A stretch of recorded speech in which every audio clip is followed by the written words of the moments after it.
கர்த்தாவே எங்களோடு இருந்து நீதி செய்ய போகிறதோ எங்களை காரியங்களை வாய்க்க பண்ண போகிறதுக்காகவும் ஸ்தோத்திரம் ஆண்டவர். அப்பா எங்களுக்கு போன தலைமுறைகளை எடுத்து காட்டின ஆண்டவர் அப்பா நெகமையா போல ஆண்டவர்களுக்கு சொல்லும் பொழுது அந்த காரியம் வாய்க்கப்பட்டு எழுப்பப்பட உதவி செய்கிறாங்க. கர்த்தர் தாமே இந்த நாளை பொதுப்படுத்திக் கொள்ளும். இந்த வசனங்களின்படி எங்களுக்கு காரியங்களை வாய்ப்பு செய்கிறாங்க. ஆண்டவரை இந்த மாசம் முடிவுல ஆண்டவரை அடுத்த மாசம் தொடக்கத்துல நாங்க எல்லாரும் உங்களுக்கு ஆட்சி சொல்றவங்களா இருக்கணும். நன்றியோடு சாட்சி சொல்றவங்களா இருக்கணும். இயேசு கிறிஸ்துவின் நாமத்தினால Amen, Jesus. Hallelujah. Praise the Lord. Hallelujah. அவர் நல்லவர், அவர் வல்லவர், அவர் கிருபை என்றும் உள்ளது. அவர் நல்லவர், அவர் வல்லவர், அவர் கிருபை என்றும் உள்ளது. தேவ கிருபை என்றும் உள்ளது. தேவ கிருபை என்றும் உள்ளது. அவரை போற்றி துதித்து பாடி அல்லேலூயா என்றார் பரிபோம். அவரை போற்றி துதித்து பாடி அல்லேலூயா என்றார் பரிபோம். தேவ கிருபை என்றும் உள்ளது. அவர் கிருபை என்றும் உள்ளது. அவரை போற்றி துதித்து பாடி அல்லேலூயா என்றார் பரிபோம். அவரை போற்றி துதித்து பாடி அல்லேலூயா என்றார் பரிபோம். அன்பான பரலோக பிதாவே, இயேசு கிறிஸ்துவின் நாமத்தினால் திருப்பாத்தில் வருகிறோம். கடந்த 3 மாதங்களை நாங்கள் தாண்டி 4வது மாதத்தில் 1ஆம் தேதியிலே கால் வைத்திருக்கிறோம். ஆண்டவரே, இந்த வருடத்தில் கால் பகுதி முடிந்துவிட்டது. இன்னும் 3/4 பகுதி இருக்கிறது. ஆண்டவரே, உமக்கு ஸ்தோத்திரம். நீர் செய்த எல்லா நன்மைகளுக்காய் கோடாக்கோடி நன்றி. எங்களுக்கு சுகபல ஜீவன் தந்தீர். ஆவி ஆத்ம சரீரத்தில் பரிசுத்தம் தந்தீர். எங்களுடைய எல்லா சூழ்நிலையிலும் அதை மேற்கொள்ளுகிற வல்லமையை தந்தீர். எங்களை போஷித்தீர், உடுத்து வைத்தீர். எல்லா தீமைகளுக்கு விலைக்கு பாதுகாத்தீர். எங்களை தனிமையாக, குடும்பமாக, சபையாக அப்படி வழிநடத்தி வந்த இந்த மேலான தயவுக்காய் கோடா கோடி ஸ்தோத்திரம். இந்த காலை வேளையிலும் கூட கர்த்தர் நல்லவர், அவரை துதியுங்கள் என்று நாங்கள் துதித்து கொண்டிருக்கிறோம். அவர் கிருபை என்றும் உள்ளது. அன்றும் இன்றும் என்றும் உள்ள அந்த கிருபைக்காக கோடா கோடி ஸ்தோத்திரம். காலைதோறும் உடைய கிருபைகள் புதிதாக இருக்கிறது. அந்த புதிய கிருபைகளை எங்கள் மேல் பொழிந்தரும். இந்த புதிய மாதத்திலும் புதிய கிருபைகளை பொழிந்தரும். உடைய புதிய ஆசீர்வாதங்களை அனுகிரகம் செய்யும். அடிமைகள் ஒவ்வொருவரையும் உடைய பிள்ளைகள் அன்புக்கு அடிமையான எங்கள் ஒவ்வொருவரையும், எங்கள் குடும்பத்தையும், சபை விசுவாசிகள், கிறிஸ்துவுக்கு அன்பான அனைவரையும், எல்லா ஊழியக்காரர்களையும் விசுவாசிகளையும் பேர் பேராக தனித்தனியாக ஆசீர்வதி. ஆண்டவரே, உமக்கு நன்றி. புலம்பல் புஸ்தகத்தில் காலைதோறும் கர்த்தருடைய கிருபை புரியவை. ஆகவே மிகவும் புலம்பலோடு, மன கஷ்டத்தோடு, கண்ணீரோடு இருக்கிற எல்லா தேசங்களில் மக்களுக்காக, விசேஷமாய் தேவ ஊழியர்களுக்காய், தேவ பிள்ளைகளுக்காய், ஆண்டவரே, இக்கட்டில் மனுஷருடைய உதவி விருதா என்று சொல்லப்பட்டிருக்கிறது. ஆனால் உம்முடைய ஒத்தாசை வானத்தையும் பூமியையும் உண்டாக்கின இடத்திலிருந்து வரும் என்று சொல்லப்பட்டிருக்கிறபடி அனுகிரகம் செய்யும். கர்த்தருக்கே மகிமை, கனம், துதி யாவையும் செலுத்துகிறோம். இயேசு கிறிஸ்துவின் நாமத்தினாலே கர்த்தர் எனக்கு வாக்கு அருளினார். அந்த பிரகாரமே செய்தார். அப்படியே உடைய திருநாமத்தை மகிமைப்படுத்தும். ஒவ்வொருவரோடும் உடைய கிருபை, சமாதானம், தேவ பிரசன்னம் குடும்பங்களோடு நிலைத்திருப்பதாக இயேசு கிறிஸ்துவின் நாமத்தினால் வேண்டுகிறோம் எங்கள் ஜீவனுள்ள நல்ல பிதாவே. ஆமேன். இந்த வேளையிலும் கூட கர்த்தர் நம் ஒவ்வொருவரை ஆசீர்வதிப்பாராக. ஏசாயா 58ஆம் அதிகாரம் 11ஆம் வசனத்திலே இப்படியாக வாசிக்கிறோம். கர்த்தர் உன்னை நித்தமும் நடத்துவார். கர்த்தர் உன்னை நித்தமும் நடத்தி மகா வறட்சியான காலங்களிலும் உன் ஆத்துமாவை திருப்தியாக்கி அவர் உன் எலும்புகளை எல்லாம் நிலமுள்ளதாக்குவார். நீ நீர்ப்பாய்ச்சலான தோட்டத்தை போலவும் வற்றாது நீரூற்றை போலவும் இருப்பாய். இப்படியாக சொல்லப்பட்டிருக்கிறார். அன்பான தேவனுடைய பிள்ளைகளாகிய நாம் ஒவ்வொருவரும் இந்த மாதத்துக்கென்று இதை வாக்குத்தத்தமாக எடுத்துக்கொள்வோம். கர்த்தருக்கு ஸ்தோத்திரம் உண்டாவதா. எல்லாரும் இந்த வசனத்தை அறிக்கையிட வேண்டும். கர்த்தர் உன்னை நித்தமும் நடத்துவார் என்று சொல்லும் பொழுது கர்த்தர் என்னை நித்தமும் நடத்துவார் அப்படி எடுக்கணும். உன் ஆத்துமாவை திருப்தியாக்கி, என் ஆத்துமாவை திருப்தியாக்கி அப்படி எடுக்கணும். வாக்குத்தத்தத்தை அப்படி எடுக்கணும்.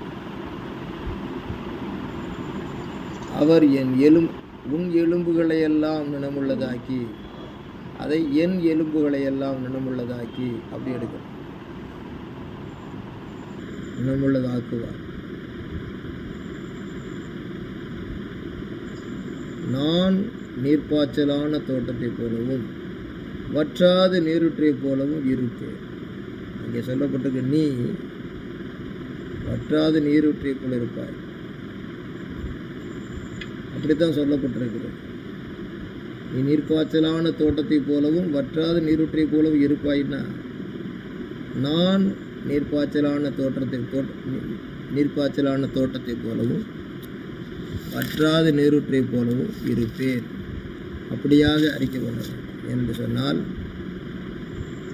வேதத்தை நான் எழுதி கொடுத்தேன், என் ஜனங்களோ அதை அந்நிய காரியமாக எண்ணினார்கள். யாருக்கோ எழுதி இருக்குது அப்படின்னு நினச்சிடுறாங்களாம். அப்படி இல்லை அருமையானவர்களே. கர்த்தருடைய வேதம் எல்லாருக்காகவும் ஆண்டவர் எழுதி கொடுத்திருக்கிறார். கர்த்தருடைய வேதத்தை எல்லாருக்காகவும் எழுதி கொடுத்திருக்கிறார். பூமியின் எல்லையெங்கும் உள்ளவர்களே, அவரை நோக்கி பாருங்கள், அப்பொழுது நீங்கள் ரட்சிக்கப்படுவீர்கள். பூமியின் எல்லையெங்கும் உள்ளவர்களே, அவரை நோக்கி பாருங்கள், அப்பொழுது ரட்சிக்கப்படுவீர்கள். பூமியின் எல்லையெங்கும் உள்ளவர்கள் அவரையே நோக்கி பார்க்கணும்னு சொல்லும்போது அவருடைய வார்த்தை எல்லாருக்காகவும் தானே. 7 வார்த்தைகளை சிலுவையில் இயேசு மொழிந்தார் என்று உலகமெல்லாம் தியானிக்கிறதுன்னு சொன்னார். அவர் எல்லாருக்காகவும் தான் அந்த வார்த்தைகளை சொன்னார். நாம் கூட தேவனுடைய வார்த்தைகளை எனக்கு என்று எடுக்க வேண்டும், நமக்கு என்று எடுக்க வேண்டும், மற்றவர்களுக்கும் என்று சொல்லி அதை எடுக்க கொடுக்க நாம் விசுவாசமாக இருக்க வேண்டும். என் வேதத்தை நான் எழுதி கொடுத்தேன், ஆனால் அவர்களோ என் ஜனங்கள் அந்நிய காரியமாக எண்ணினார்கள் என்ற எண்ணத்தோடு இருக்கக்கூடாது. கர்த்தர் எனக்கும் என் குடும்பத்துக்கும் என்னுடைய நாட்டிற்கும் தேசத்திற்கும் வாக்குத்தத்தத்தை கொடுக்கிறார் என்று விசுவாசிக்க வேண்டும். ஏசியா தீர்க்கதரிசன புஸ்தகத்திலே 58ஆம் அதிகாரத்திலே 11ஆம் வசனத்தை நாம் வாசித்தோம் அல்லவா? இந்த வசனம் யாருக்காக எழுதப்பட்டிருக்கிறது என்று சொல்லும்போது, அந்த மக்கள் ஆண்டவருடைய ஜனம் என்று சொல்லப்பட்டிருக்கிறது. ஆண்டவருடைய ஜனம், தேவ ஜனத்துக்காக முழுவதும் ஒரு தேசத்தின் மக்களுக்காக எழுதப்பட்டிருக்கிறது. கர்த்தருக்கு ஸ்தோத்திரம். ஆகையினால நம்முடைய இந்திய தேசத்துக்காக, எல்லா தேசங்களுக்காக, நம்முடைய ஒவ்வொருவருக்காக எழுதப்பட்டிருக்கிறது. நீ நீ என்று சொன்னாலும், உன்னை நடத்தி உன் ஆத்மாவை திருப்தியாக்கி உன் எலும்புகளின் நலமுள்ளதாக்குவார். நீ நீர் பாய்ச்சலான தோட்டத்தைப் போலவும் வற்றாத நீரொட்டை போலவும் இருப்பாயின்னு சொன்னான். ஒரு மனுஷன் தொடங்கி ஒரு தேசம் வரைக்கும் தேவ பிள்ளைகள் எங்கெல்லாம் இருக்கிறார்களோ அவர்களுக்கென்று இது சொல்லப்பட்டிருக்கிறது. ஏசு 58 அதிகாரத்திலே அவர்கள் உபவாசிக்கிறவர்கள், சத்தமிட்டு கூப்பிடு, ஜெபி என்று சொல்லுகிற வார்த்தையை பார்க்கிறோம். அடுத்தது உபவாசி என்ற அனுபவத்தை அங்கே சொல்லுகிறதை பார்க்கிறோம். அடுத்தது ஒரு நாள் இயன்ற நன்மையான காரியங்களை பசி உள்ளவர்களுக்கும் தேவை உள்ளவர்களுக்கும் சரீரப்பிரகாரமாக மாத்திரமல்ல, ஆவிக்குரிய பிரகாரமாய் கட்டப்பட்ட மக்களுக்கும் நீ ஊழியம் செய், விடுதலையின் ஊழியத்தை செய் என்று சொல்லியிருக்கிறார். உபவாசம் பண்ணு, சத்தமிட்டு கூப்பிட்டு ஜெபம் பண்ணு, அடுத்து என் ஜனத்துக்கு அவங்க பாவங்களை தெரிவி, எல்லாம் ஒரு ஃபார்மாலிட்டியாக காணப்படுறாங்க ஜனங்க. ஆனால் அவங்களுக்காக தெரியப்படுத்து, உபவாசம் பண்ணு, அவங்களுடைய கட்டுகளை அவிழ்த்து விடு, பசியுள்ளவனுக்கு ஆகாரத்தை கொடுத்து நன்மைகளை முடிந்த அளவுக்கு செய். இதெல்லாம் அவர்களுடைய வாழ்க்கையிலே தேவன் எதிர்பார்க்கிற காரியங்கள். நாம் இன்றைக்கு அவைகளையெல்லாம் நமக்குள்ளே உடையவர்களாக இருக்கிறோம் என்று நமக்கு தெரியும்.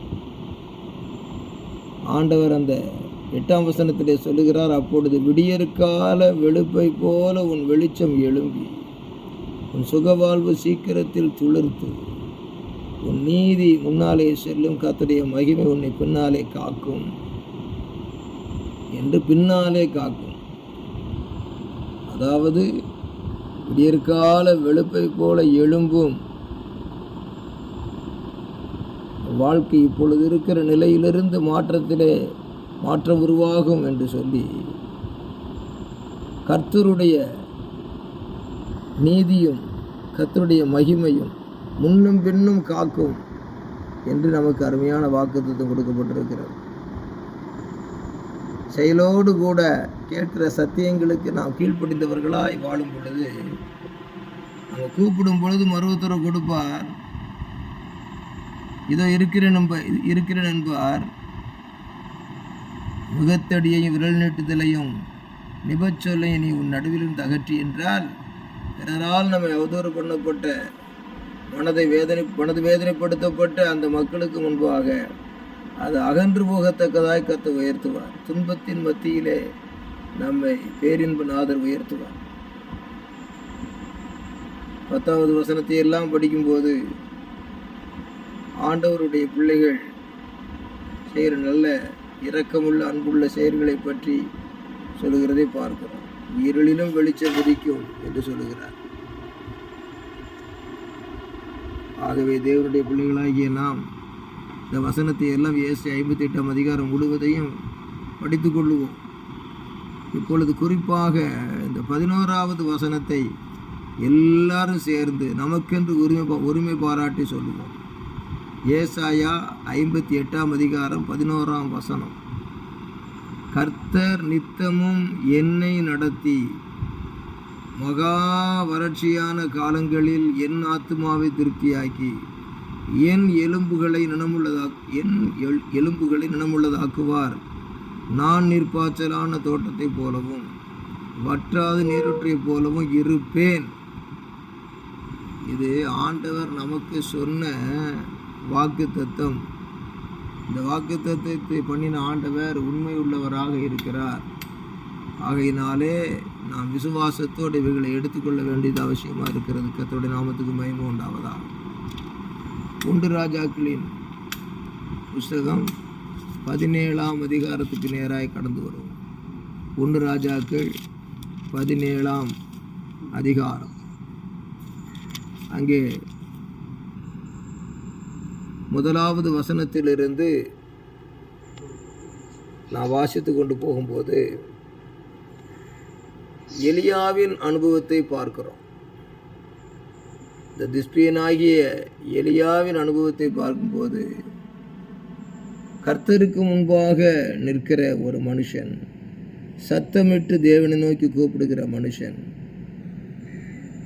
வல்லமையா என்னை கேட்டருளும் என்னை கேட்டருளும் என்று உலகத்திலே சமுதாயத்தின் நடுவிலே பிரஜாதிகள் மத்தியிலே சத்தமிட்டு கூப்பிடுகிற மனுஷன் எலியா. உபவாசிக்கிற ஒரு மனுஷன் எலியா. நன்மையான காரியங்களை தன் மூலமாக ஒரு விதவைகளும் பெற்று அனுபவிக்கத்தக்கதாக அற்புதங்களை செய்த ஒரு மனுஷன். அந்த மனுஷனுடைய அனுபவத்தை நாம் பார்க்கும்போது ஆண்டவருக்கு முன்பாக நின்று ஆண்டவருடைய வார்த்தைகளை பெற்று அதன்படி சொல்லும்போது கர்த்தர் அங்கே கிரியை செய்கிறதை பார்க்கிறோம். எலியாவினுடைய வார்த்தையெல்லாம், எலியாவினுடைய வாழ்க்கையில் கர்த்தருடைய வார்த்தை எலியாவுக்கும் உண்டாயிற்று. அந்த கர்த்தருடைய வார்த்தை எலியாவுக்கு உண்டானது மாத்திரமல்ல, எலியாவின் மூலமாக மற்றவர்களுக்கும் உண்டாயிற்று. நாமும் கூட இந்த நாட்களிலே கர்த்தருக்கு முன்பாக நிற்க வேண்டும்.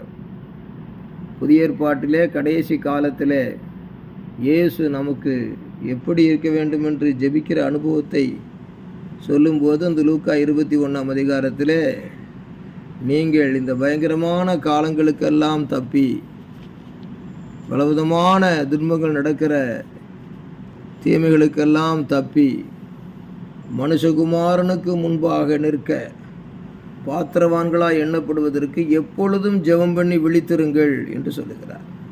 நம்முடைய பரம எலியா இயேசு கிறிஸ்துவும் கூட அப்படித்தான் சொல்லுகிறார். ஆகவே ஜெபமே நம்முடைய வாழ்க்கையின் ஜெயம். Prayer very important in our life. At the same time, prophecy also important in our life. How he says prophecy. அவர் எப்படி தீர்க்கதரிசனம் சொன்னார்? கர்த்தருடைய வார்த்தை அவனுக்கு உண்டாயிற்று என்று 2ஆம் வசனத்தில் இருக்கிறது. 1 ராஜாக்கள் 17:2. கர்த்தருடைய வார்த்தை அவனுக்கு உண்டாயிற்று. அதில் பின்பு என்று எழுதியிருக்கிறது. எப்பொழுது பின்பு என்றால், ஆண்டவர் சொன்ன வார்த்தையை தைரியமாக சொன்ன பிறகு ஆகாப் ராஜாவை நோக்கி, இந்த வருஷங்களிலே பனியும் மழையும் பெய்யாதிருக்கும் என்று இஸ்ரவேலின் தேவனாகிய கர்த்தருக்கு முன்பாக நிற்கிற நான் அவருடைய ஜீவனை கொண்டு சொல்லுகிறேன் என்றார். கடந்த 2 தினங்களுக்கு முன்பதாக ஒரு வீட்டுக்கு, முன்ன பின்ன தெரியாத ஒரு வீட்டுக்கு ஜெபிக்கும்படியான ஒரு சமயம் கிடைக்கும் பொழுது வாருங்கள் என்ற அழைப்பு இருந்தது. அங்கு சென்ற உடனே கர்த்தருடைய தீர்க்க தரிசனத்தை நான் சொல்லுகிறேன். 15 வருஷத்துக்கு முன்பதாக ஒரு பாசிங் த்ரூ உங்கள் வாழ்க்கையில் ஏற்பட்டிருக்கிறது என்று சொன்னதோ ஒன்றும் புரியவில்லை. 2வது காரியம், உங்களுடைய வாழ்க்கையில் ஒரு சேலஞ்ச் இருக்கிறது, அதையும் அவர் ஒன்றும் புரிந்து கொள்ளவில்லை. அதான் காரியம். வேதத்தை வார்த்தையோடு சிந்திக்காத ஒரு அனுபவம். பிறகு கொஞ்ச நேரம் கழித்து திரும்ப கேட்ட பிறகு சொன்னார், கரெக்டாக 2011ஆவது வருஷத்தில் என்னுடைய குடும்பத்தில் ஒருவர் எனக்கு தீமைகளை செய்து நான் மரித்து போகிற அளவுக்கு விஷத்தை கலக்கி என்னுடைய ஆகாரத்திலே கொடுத்திருந்தார்கள். நான் வீட்டிலே தன்னிலையற்று படுத்து கிடந்தேன். வீட்டை உடைத்து என்னை எடுத்தார்கள், ஆஸ்பத்திரியில் கொண்டு சேர்த்தார்கள். அற்புதமான ஒரு ஜீவன் எனக்கு கிடைத்தது என்று சொன்னார். அவர் சொன்ன வருஷம் 2011, இப்பொழுது 2026. அவர் பிரமித்து போனார். வாழ்க்கையில் நடந்த காரியத்தை கர்த்தர் தான் செய்திருக்கிறார் என்று காண்பித்திருக்கிறாரே. பிறந்தது முதல் இதுவரையிலும் நான் உங்களை கண்டதில்லை, நீங்கள் என்னை கண்டதில்லை. அதுதான் அங்கே அனுபவம். கர்த்தருடைய ஊழியக்காரர்கள் தனக்கு வார்த்தையை பெறுகிறார்கள், பிறருக்கு வார்த்தையை சொல்லுகிறார்கள். 2வதாக சேலஞ்சு. என்ன சேலஞ்சுங்கிற வார்த்தையை கர்த்தர் எனக்கு வசனம் கொடுத்தது 1 ராஜாக்கள் புஸ்தகத்திலே 38ஆம் அதிகாரத்திலே, ஏசாயா 38ஆம் அதிகாரத்தில், அது ராஜாக்களும் இருக்குது அந்த அனுபவம். ஏசாயா 38ஆம் அதிகாரத்தில் உன் விண்ணப்பத்தை கேட்டேன், உன் கண்ணீரை கண்டேன், உன் ஆயுசு வருஷங்களோட 15 வருஷம் கூட்டுவேன் என்ற அந்த ஒரு காரியத்தை கர்த்தர் எனக்கு இன்ஸ்பிரேஷன் உள்ளத்தில் தந்திருந்தார். அவருடைய வாழ்க்கை ஒரு சவால் உள்ள வாழ்க்கையாக இருக்கிறது. இந்த எலியா மாதிரி ஒரு சவால் உள்ள வாழ்க்கை, தனக்காகவும் தன்னுடைய தேசத்துக்காகவும். இந்த 2வது காரியத்தையும் சொன்னபோது அவர் சொன்னார், என்னுடைய மகனும் மருமகளும் என்னுடைய சொந்தமான இடத்தை அபகரித்து கொண்டார்கள். நான் கோர்ட்டில் கேஸ் போட்டு ஜெயம் பெற்று விட்டேன். ஆனால் ஜெயம் பெற்று விட்டாலும் கூட அந்த இடத்தை அவர்கள் காலி செய்து தரமாட்டேங்கிறார்கள் என்று சொல்லி அது ஒரு சேலஞ்சாக இருக்குது. நான் இன்றைக்கு பெரிய வசதியில் ஒரு கோடீஸ்வரனாக இருந்தாலும் அவருக்கு எல்லாம் இருக்குது. அவருக்கு பெரிய பங்களா இருக்குது. அவர் வச்சுக்கிற காரே 3 கோடி, அதை ஏதோ வாங்கி வச்சுருக்கிறாரு.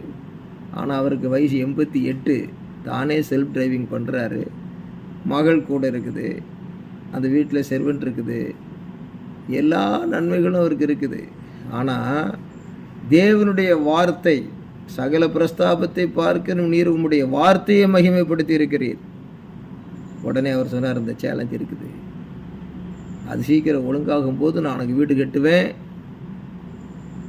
அந்த வீடு கட்டுவேன், இப்பொழுது இருக்கிற சொந்த வீட்டை நான் அடுத்த ஆலோசனைப்படி செய்வேன்னு சொன்னார்.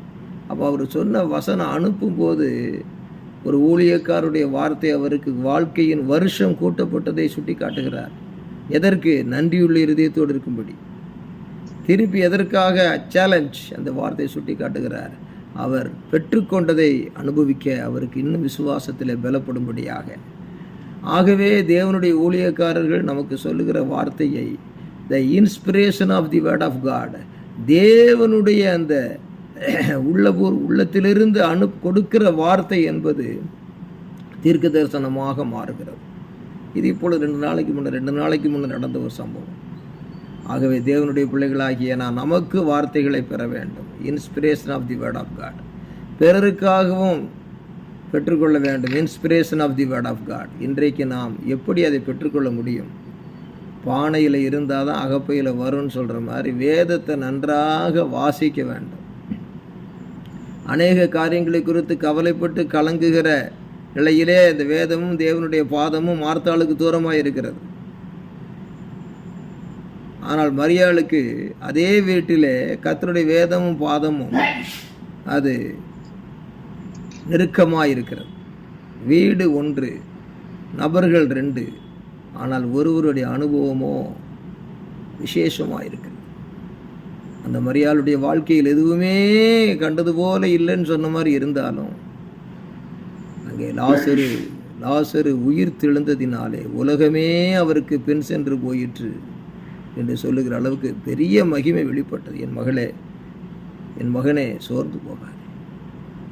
27ஆம் சங்கீதத்தின் கடைசி பகுதியிலே கர்த்தருக்கு காத்திரு, திடமனதாயிருந்து கர்த்தருக்கே காத்திரு, அவர் உன் இருதயத்தை ஸ்திரப்படுத்துவார் என்ற வாக்குப்படி அவர் ஸ்திரப்படுத்துவார். ஏற்ற வேளையிலே தம்முடைய சித்தத்தை அற்புதமான விதத்தில் மகிமையாய் நிறைவேற்றுவார்.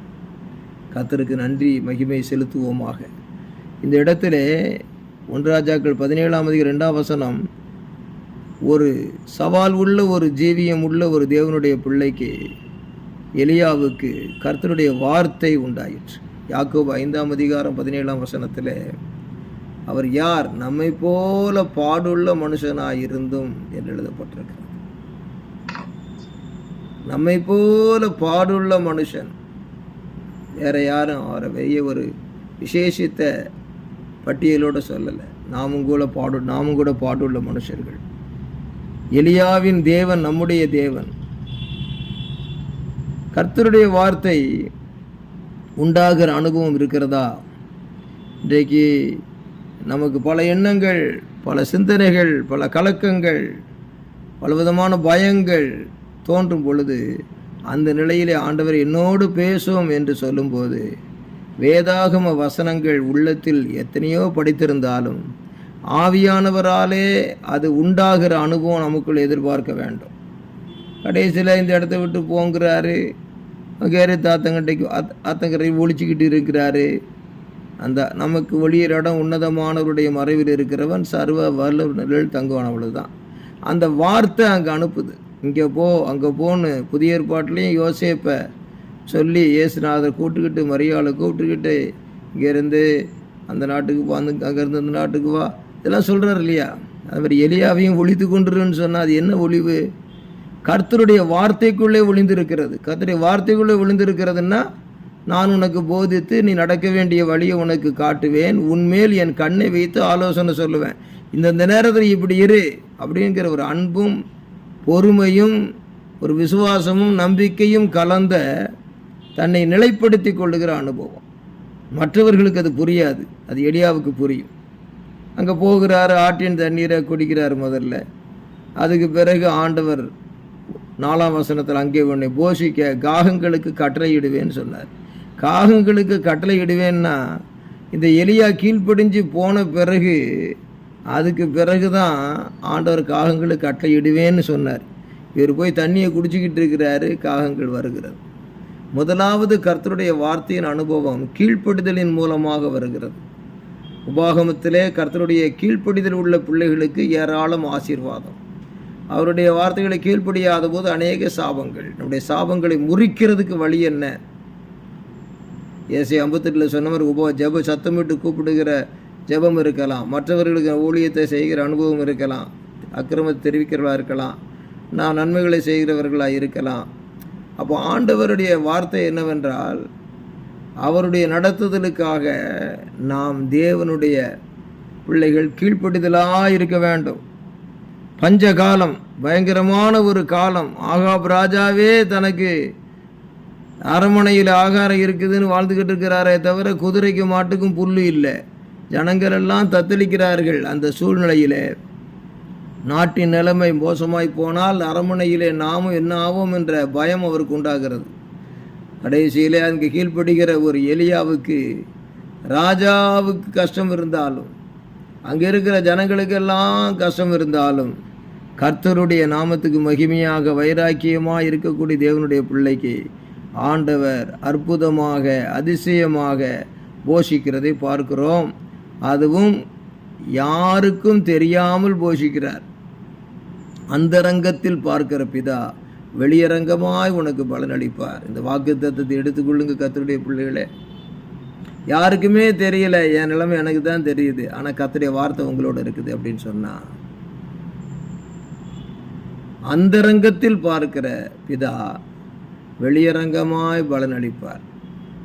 நம்மையும் பாதுகாத்து, நம்மூலம் பிறரையும் பாதுகாத்து, சுருக்கமாக சொன்னால் உன்னுடைய தனிப்பட்ட வாழ்க்கையையும் ஆசீர்வதித்து, பிறருக்கும் உன்னை ஆசீர்வாதமாக பயன்படுத்தி தேசத்தில் பெரிய காரியங்களை செய்வார் என்பது தான் உண்மை. ஆகவே தண்ணீரை குடிச்சிக்கிட்டு இருக்காரு கேரத்து ஆற்றங்கரையில். 4ஆம் வசனத்தில் காகங்களுக்கு கட்டளை இடுவேன்னு சொன்னார். ஏமாற்றுகிற ஒரு பறவை திருந்தாத, எத்தனை தான் சொன்னாலும் காக்கா திருந்துமா? இயற்கையாக ஜென்ம சுபாவம் மாமிச உணவுகளை விரும்பி சாப்பிடுகிறது, கொடுக்கவே மனசு வராது. தான் குஞ்சுகள் தான் சாப்பிடும். அந்த திருந்தாத காகத்தையும் திருந்தின காகமாக மாற்றி அந்த எலியாவுக்கு கொண்டு போய் கட்டளையிடுவேன்னு சொல்லி கட்டளை போட்டு கொடுத்தாரே, அது எலியா என்ன செய்திருப்பார்? தானும் சாப்பிட்டு அந்த காகங்களுக்கும் கொடுத்துருப்பார். அதே மாதிரி நம்ம சத்துருக்களுக்கும் நம்ம உதவி செய்யத்தக்கதாக அவர்களை நமக்கு சாதகமாக மாற்றி நமக்கு செய்ய வேண்டியதை செய்ய வைத்து, நம்மை ஏமாற்றுகிறவர்கள் நமக்காக செய்ய வேண்டியதை செய்ய வைத்து, நாமும் கூட அவர்களுக்கு பதில் செய்து அன்பு கூறத்தக்கதாக கர்த்தர் கிரியை செய்வார். இதற்கு ஒரு வாக்குத்தத்தம் இருக்கிறது. ஒருவனுடைய வழி கர்த்தருக்கு பிரியமாயிருந்தால் அவனுடைய சத்துருக்களும் அவனுடைய சமாதானமாகும்படி செய்வார். அருமையான தேவனுடைய பிள்ளைகளே, எத்தனை காலம்தான் அவங்க சத்துருக்களாக இருந்துருவாங்க? எத்தனை காலம்தான் அவங்க உங்களுக்கு விரோதியாக இருந்துருவாங்க? எத்தனை காலம்தான் மனதில் அவர்கள் சத்துருக்களை உங்களை பகைப்பார்கள்? காலம் வரும், அப்பொழுது கர்த்தர் செய்வார் இந்த வாக்கு தத்தத்தின்படி. ஆகவே நம்முடைய வழி என்று தான் எலியா பார்த்துக்கிட்டு போய்கிட்டே இருக்கார். காலங்கள் வரும் பொழுது அவனை பிடி, அவனை அடி, அவனை கொல்லுன்னு சொன்ன ஆகாப் ராஜாவே எலியாவை தேவனுடைய மனுஷனாய் கனம் பண்ண வேண்டியதாயிற்று. மக்கள் எல்லாரும் நாட்டில் எலியாவின் தேவனே தேவன் என்று கனம் பண்ண வேண்டியதாயிற்று. ஆகவே எதிர்காலங்கள் எப்படி இருக்கும் என்பதை பற்றி கவலைப்பட்டு கலங்குவதல்ல, ஆண்டு பாதத்திலே நாம் ஏசாயா 58 அதிகாரத்தின்படி அந்த வாக்கு தத்தத்தை சுதந்திரிக்க ஒரு எலியாவை போல வைராக்கியமாக இருப்பது நமக்கு பெரிய ஒரு அனுபவம், விசேஷித்த அனுபவமாக இருக்கிறது. இங்கே ஒரு வித்தியாசத்தை பார்க்கிறோம். அவன் போய் அங்கே இருக்கிறான். ஆண்டுடைய கர்த்தருடைய வார்த்தையின்படி 5ஆம் வசனம், வார்த்தை தான், வேர்ட் ஆஃப் காட். அந்த வார்த்தை, word is God, God is word. சகல பிரஸ்தாபத்தை பார்க்கிறோம். அவர் தம்முடைய வார்த்தையை மகிமைப்படுத்தி இருக்கிறார். அவன் போய் கர்த்தருடைய வார்த்தையின்படி யோர்தானுக்கு இருக்கிற கேரித்தாட்டண்டையிலே தங்கி இருந்தான். 6ஆம் வசனம், காகங்கள் என்ன செய்தது, அப்பமும் இறைச்சியும் கொண்டு வந்தது. கடைசியில் பார்த்து அந்த ஆற்றின் தண்ணீரை குடித்தான். 7ஆம் வசனம் பார்க்கிறது, தேசத்தில் மழை பெய்யாதபடியினாலே சில நாளுக்கு பின்பு அந்த ஆறு வற்றி போயிடுச்சு. இருந்தது எல்லாம் ட்ரை ஆகிக்கிட்டே வருது. இப்போ நாட்டில் அப்படித்தான், எங்கே பார்த்தாலும் யுத்தம், எல்லாமே ஹை ஆகிட்டு வரல, எல்லாம் ட்ரை ஆகிட்டு வருது. ஆனால் இவருக்கு என்னென்னா, நம்ம மட்டும் நல்லா இருக்கிறோமே, ஆனால் நாடு நிலைமை மோசமாக இருக்க சிந்தனை பண்ணுறாரு. ஆனால் நாட்டு நிலைமை எப்படி தான் இருந்தாலும் நம்முடைய வாழ்க்கையில் தனிப்பட்ட விதமாக பிரத்யேகமாக வழிநடத்துகிற அனுபவம் அற்புதமாக இருக்குன்னு சிந்திக்கிறார் எலியா. ஆனால் தேசத்தின் மழை பெய்யாதனால அவர் இருந்த அந்த ஆறும் வற்றி போச்சு. ஆறு வற்றி போயிட்டு அங்கே சொல்லியிருக்குது, காகங்களும் வரவில்லை. தேசத்தின் மழை பெய்யாதபடியினால் சில நாளுக்கு பின்பு அந்த ஆறு வற்றி போயிற்று. நம்முடைய வாழ்க்கையில் வற்றி போன நிலைமை தான் இன்றைக்கு தேசத்திலே காணப்படுகிறது. வற்றி போன நிலைமைதான் நம்முடைய நாட்டிலே காணப்படுகிறது. வற்றி போன நிலைமை நம்முடைய குடும்பத்திலே காணப்படும். Try situations everywhere. ஆகாப் அரசாங்கம் என்ன செய்யும்? ஆகாபுடைய அரசாங்கத்தில் வாழுகிற மக்கள் என்ன செய்வார்கள்? அது அவர்களுடைய சிந்தனையிலே கவலைப்பட்டு கலங்குகிறதா இருக்கிறது மக்களுக்கு. 8ஆம் வசனத்தை பாருங்க, அப்பொழுது கர்த்தருடைய வார்த்தை அவனுக்கு உண்டாயிற்று, நீ எழுந்து சீதோனுக்கு அடுத்த சாரிபாத்து ஊருக்கு போய் அங்கே தங்கியிரு. அதுலேயும் பாருங்க, கர்த்தருடைய வார்த்தை அவனுக்கு உண்டாயிற்று. அதுதான் இங்கே ப்ரெஸ் பண்ணுறாங்க, அதுதான் இங்கே வற்புறுத்தலாம் சொல்லுகிறது. Again and again the word of God came to Elijah. நீ எழுந்து சீதோனுக்கு அடுத்த சாரிபாத் ஊருக்கு போய் அங்கே தங்கியிரு. முதல்ல ஆத்தங்கரைக்கு போன்னு சொன்னார். இப்போ என்ன செய்கிறாரு?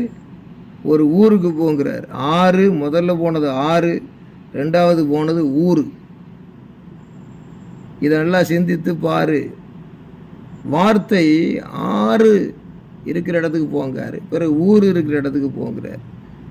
காட்டுக்கு போனான்னு நாட்டுக்கு போனான்னு கர்த்தருடைய வார்த்தை என்ன சொல்லுது அதை போனோம். அங்கே தங்கியிரு, உன்னை பராமரிக்கும்படி அங்கே இருக்கிற ஒரு விதவைக்கு கட்டளையிட்டேன் என்றார். எப்படி இருக்கு? இந்த சன்னியாசிக்கு போய் விசிட்டிங் போனால் கூட யாரும் எலிசா கூட பக்கத்தில் இல்லை. இந்த எலியா தனியாக தான் போகிறார். ஒரு தனிப்பட்ட ஒரு வழி நடத்துதல். நான் உனக்கு போதிப்பேன், வார்த்தையினால தானே. நீ நடக்க வேண்டிய வழியை உனக்கு காட்டுவேன். உன் மேலே என் கண்ணை வச்சு உனக்கு ஆலோசனை சொல்லுவேன்.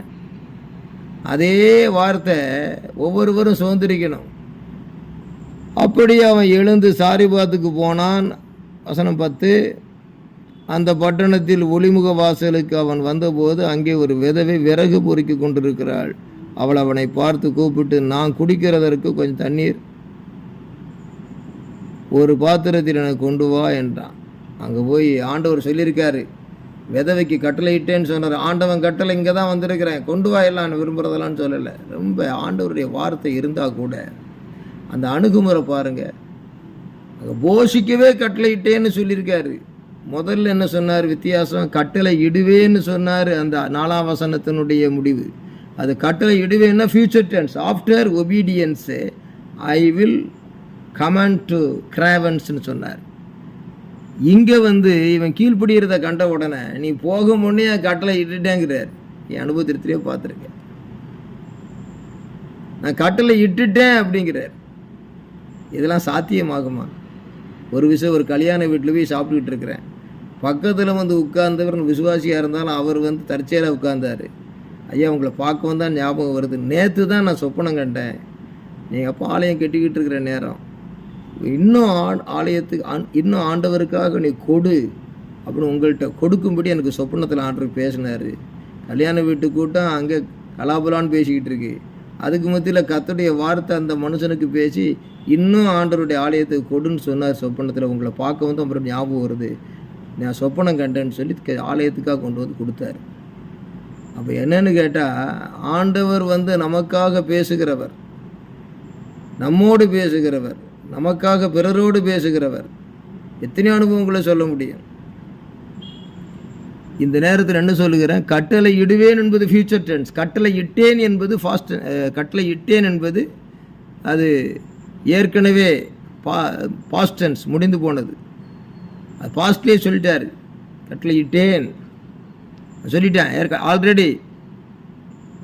Comment to that widow. அப்படி அவன் எழுந்து வாரான், சாரி பார்த்து ஊருக்கு போகிறான், அங்கே போய் தண்ணி கொண்டு வான்னு கேட்குறான். அப்போ வாக்கு ஆண்டவருடைய கட்டளை நமக்காக கொடுக்கப்பட்டாலும், ஆண்டவர் நம்மோடு பேசி இருந்தாலும் பெருமை வரக்கூடாது, துணிகரம் வரக்கூடாது. கர்த்தர் சொன்னார நீ கொண்டு வந்து தான் ஆகணும், உனக்கு தெரியுமா அது அப்படின்னு சொல்லலை. அதான் ரகசியம். தாழ்மை ரொம்ப அவசியம், கீழ்ப்படிதல் அவசியம், தாழ்மை ரொம்ப அவசியம், அணுகுமுறை ரொம்ப முக்கியம். தண்ணி கொடுமா, தண்ணி கொண்டு போகிற போது அம்மா இங்கே வான்னு கூப்பிட்டு திரும்ப வர சொல்லி கொஞ்சம் அப்பமும் உன் கையில் எனக்கு கொண்டு வா.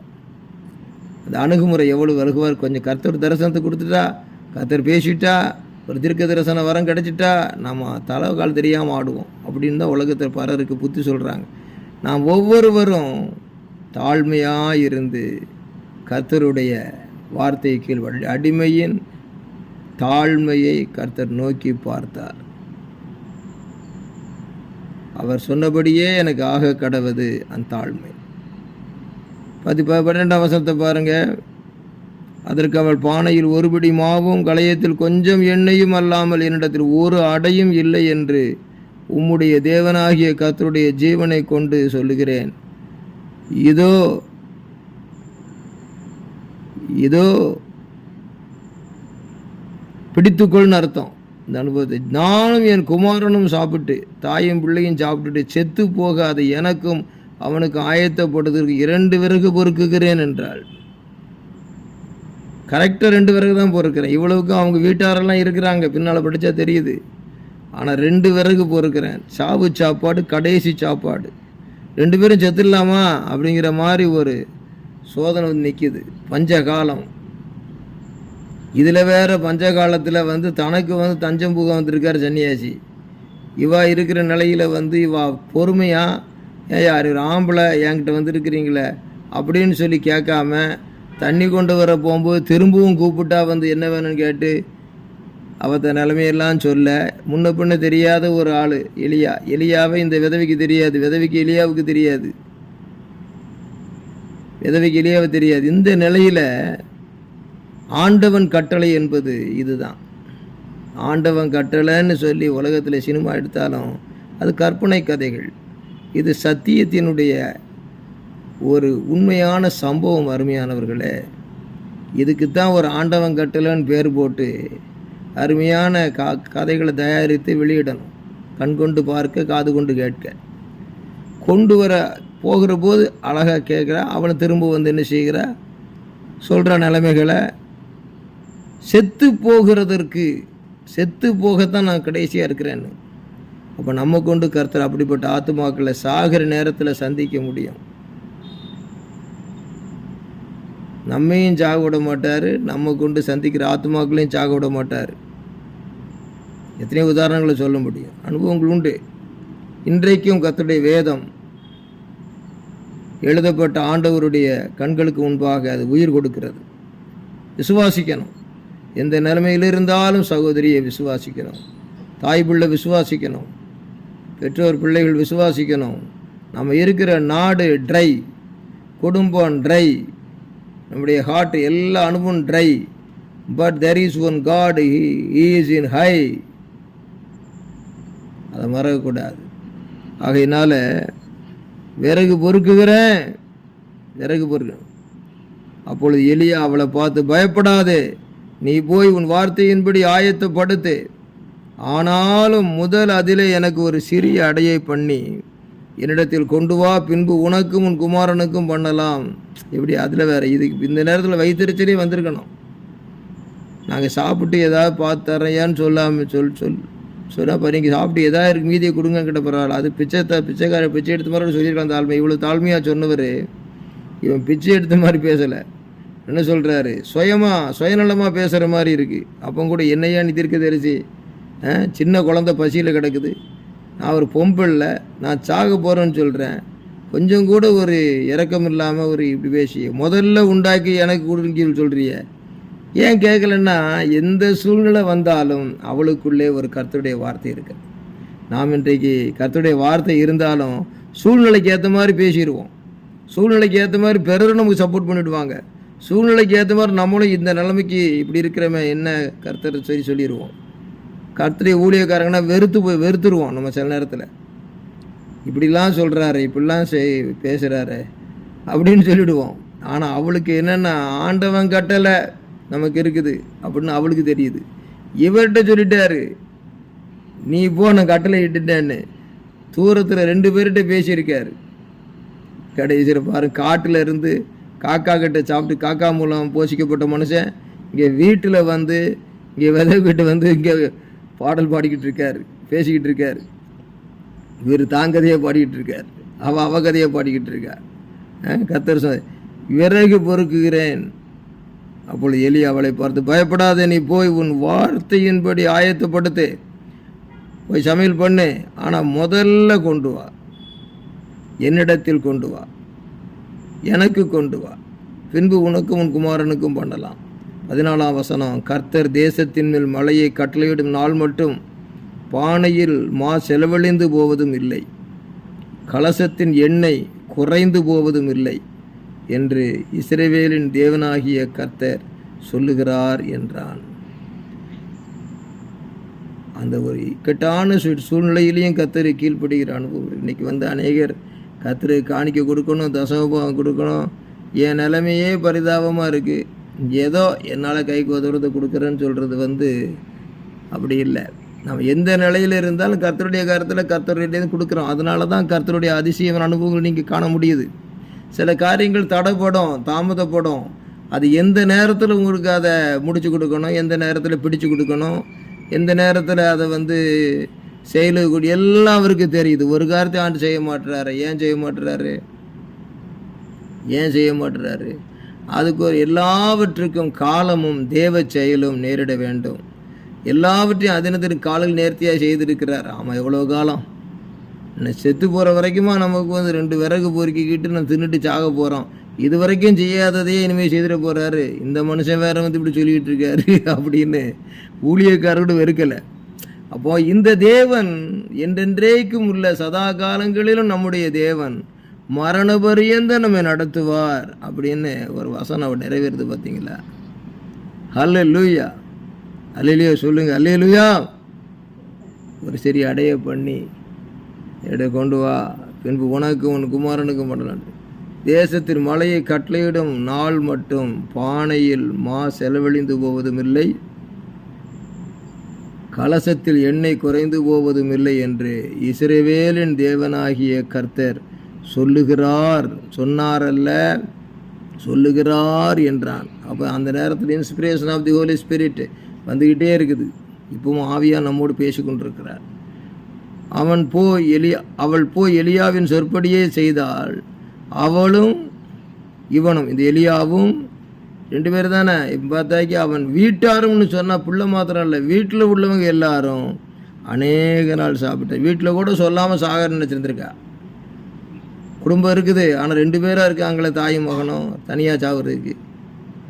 சில வேளை தாயும் மகனுமா இருக்கலாம், தாயும் மகளுமா இருக்கலாம். ஆனால் ஆண்டவர் என்ன செய்கிறாரு? காண்கிற தேவன், நான் உன்னை காண்கிற தேவன், ஆகாரையும் பிள்ளையையும் கண்டார் அதுபோல காண்கிற தேவன். கர்த்தர் எலியாவை கொண்டு சொன்ன வார்த்தையின்படியே 16ஆம் வசனம். இந்த 16 அனுபவங்களையும் பெருவாழ்வு வாழ வேணும். கர்த்தர் எலியாவை கொண்டு சொன்ன வார்த்தையின்படியே பானையிலே மா செலவழிந்து போகவும் இல்லை, கலசத்தின் எண்ணெய் குறைந்து போகவும் இல்லை. நம்ம ஆண்டவர் சொல்றாரு பார்த்தீங்களா, மாவு பானையில் செலவழிந்து போகவும் இல்லை, கலசத்தின் எண்ணெய் குறைந்து போகவும் இல்லை. அமுத சுரபியா அப்படின்னு கேட்குறதுக்கு, அமுத சுரபி கதையெல்லாம் அது எப்படிப்பட்ட கதைன்னு தெரியாது. ஆக ஆக ஆக ஆக வேண்டிய காரியம் ஆகுமான்னு. ஆனால் இது ஆண்டவருடைய அற்புதமான ஒரு ஆச்சரியமான ஒரு செயல்.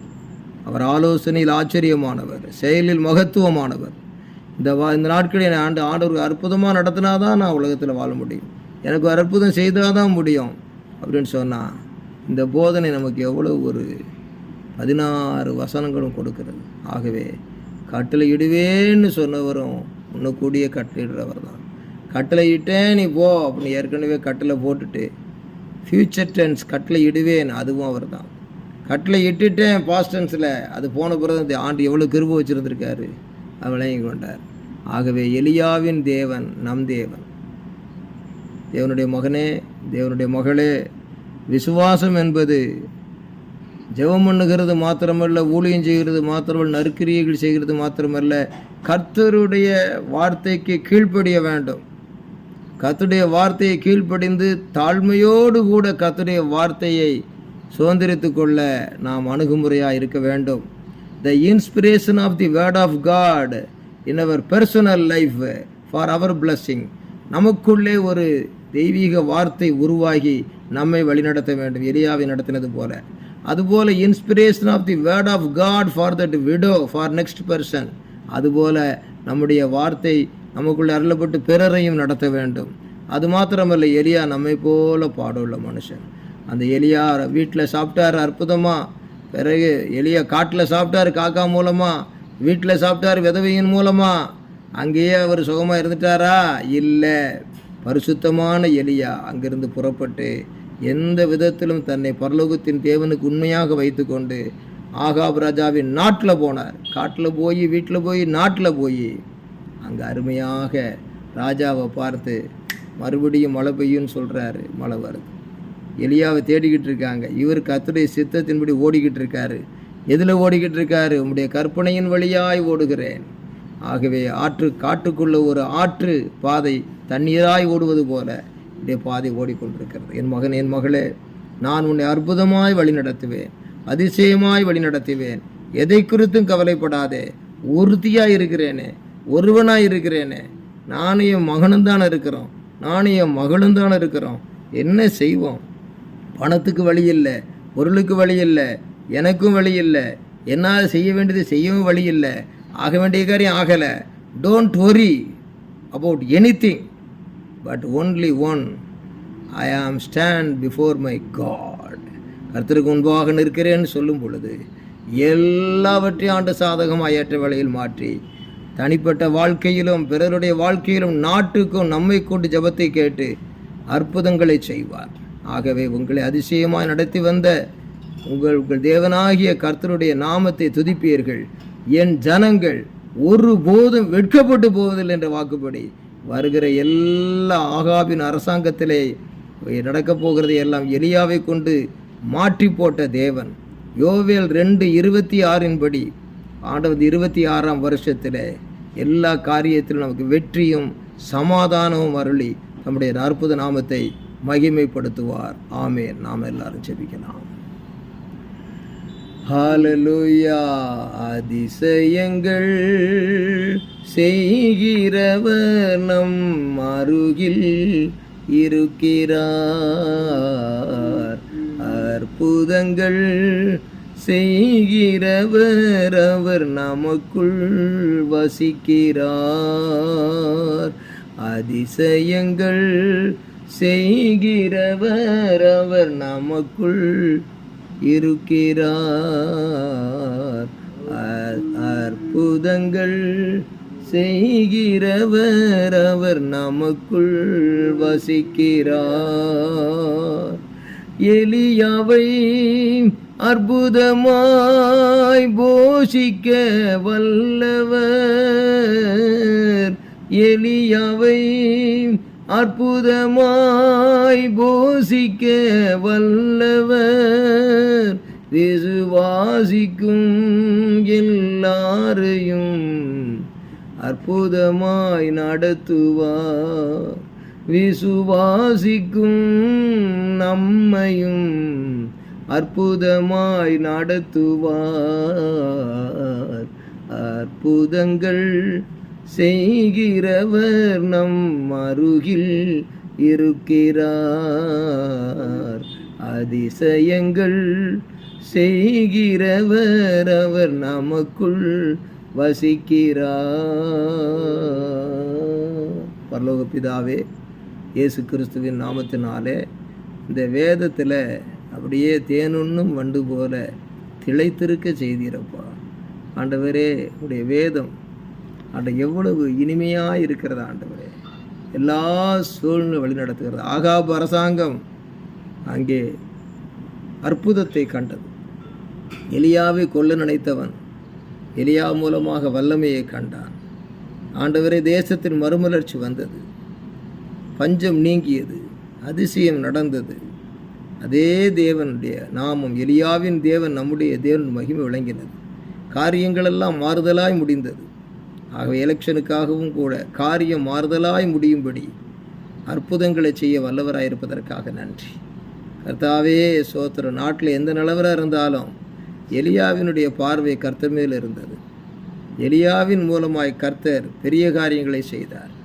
அதுபோல எலியாவுடைய ஆண்டவரே கர்த்தர் வாழ்க்கையிலுக்க செய்தவர் சாதாரண ஒரு விதவையின் மூலமாய் செய்தார். அவள் ஒரு புறஜாதி பெண். அவளுக்கு ஆண்டவர் அறிகிற அறிவை கொடுத்து அவள் வாழ்க்கையில் இப்படி நடந்ததை ஊரெல்லாம் நம்ப செய்து பெரிய மகிமையை செய்தீரப்பா. ஆண்டவர், எங்களுக்கு நீ புதிய ஏற்பாட்டு பரம எலியா அதே வண்ணமாக செய்வதற்கு நீர் செத்து போய் மறைந்து போன எலியா அல்ல ஆண்டவரே. கர்த்தா, பரலோகத்தில் போய் சேர்ந்த எலியா அங்கே இருக்கார். ஆனால் பரம எலியா இயேசு கிறிஸ்து. ஓ ரீ மகபகர சந்தது தரபதி கரபகதி ரமபரபக்கரபரபா. பொழுதே ஒரு அபிஷேகம் இறங்கட்டும். சத்தியத்தை கேட்ட பிள்ளைகள் ஒருவர் மேலும் பா பா பா பா சத்திய ஆவி இறங்கட்டும் ஆண்டவரே. இதே கிரியைகளை தனிப்பட்ட வாழ்க்கையில், குடும்ப வாழ்க்கையில், தேசத்தில் காணத்தக்கதாக தீர்க்க தரிசன ஆவியானுடைய வல்லமை கிரியை நடப்பிக்கும்படி செபிக்கிறோம். சோத்திரம். எளியா பாடுள்ள மனுஷனாக இருந்தாலும் தேவனுடைய மகிமை அவருக்கு விளங்கும்படி செய்தது போல எங்கள் எல்லாருக்கும் செய்தரணும். எல்லாருடைய பண தேவைகள், பொருள் தேவைகள், எல்லா சரீர சுகபல தேவைகள் தந்து ஒவ்வொரு விசுவாசிகளையும் மற்றவர்களுக்கு ஆசீர்வதித்து ஆசீர்வாதமாக்கும். இயேசு கிறிஸ்துவின் நாமத்திலே எலியா பறந்து போனது போல நாங்கள் ரகசிய வரிகள் எடுத்துக்கொள்ளப்பட எங்களை ரகசிய வரிக்கு ஆயத்தப்படுத்தும். இயேசு கிறிஸ்துவின் நாமத்தினால் இந்த ஏப்ரல் மாதம் முழுவதும் எல்லா பிள்ளைகளும் சாட்சி சொல்லத்தக்கதாக உடைய நாமத்தை மகிமைப்படுத்தும். இயேசு கிறிஸ்துவின் நாமத்தினால் சமீபத்துக்கும் தூரத்துக்கும் தேவனாக இருக்கிற கர்த்தர் சமீபத்திலும் தூரத்திலும் எலியாவை கொண்டு அற்புதங்களை விளங்க பண்ணினது போல ஆக வேண்டிய காரியங்கள் எல்லாம் பொறுப்படுத்தி நடத்தும். நாங்கள் உமக்கு முன்பாக நிற்கிற ஜெபிக்கிற பிள்ளைகளாக, உபவாசித்து ஜெபிக்கிற பிள்ளைகளாக, நாங்கள் கீழ்ப்படுகிற பிள்ளைகளாக, தாழ்மை உள்ள பிள்ளைகளாக அந்த எலியாவின் ஜீவி அனுபவத்தோடு இருக்க உதவி செய்யும். இந்த மாதங்களில் நன்றாக உபவாசிக்கிற நாட்கள் நியமித்து உபவாசிக்க உதவி செய்யும். உடைய மகிழ்ச்சியின் பிரசன்னம் எங்களை பலப்படுத்தட்டும். உடைய வல்லமையின் அபிஷேகம் எங்களை தாங்கி நடத்தட்டும். ஒவ்வொரு விசுவாச குடும்பங்களையும் ஆசீர்வதியும். தேசத்திலே வல்லமை இறங்கட்டும், தமிழகத்திலே வல்லமை இறங்கட்டும், சென்னை பட்டணத்திலே வல்லமை இறங்கட்டும். சாத்தானுடைய திட்டங்களை உடைக்கிற வல்லமை ஒவ்வொரு விசுவாசின் கர்த்தருடைய பிள்ளைகள் மேலும் வல்லமை இறங்குவதாக.